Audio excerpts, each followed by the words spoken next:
বাজারে আগুন, ঘুম উড়েছে মধ্যবিত্ত পরিবারের। সকাল থেকে বাজারে বাজারে ক্রেতাদের ভিড়।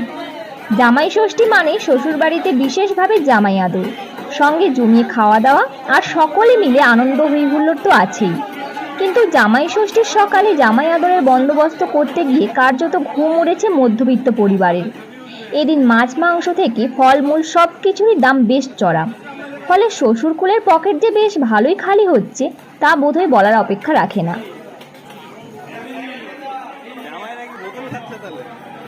সমুদ্রের মাছ ধরতে যাওয়া নিষিদ্ধ, চলছে ব্যান পিরিয়ড। ফলে বাজারে ইলিশ সহ সামুদ্রিক মাছের জোগান নেই। অপরদিকে ঘূর্ণিঝড় রেমাল ও অতিরিক্ত তাপমাত্রার কারণে ফল থেকে শাকসবজি প্রচুর নষ্ট। ফলে জামাই ষষ্ঠীর বাজারে কিছু উপার্জনের চড়া দাম জিনিসপত্রের। তবে অন্য দিনের তুলনায় মাছের দাম এদিন একটু বেশি আছে বলে বিক্রেতারা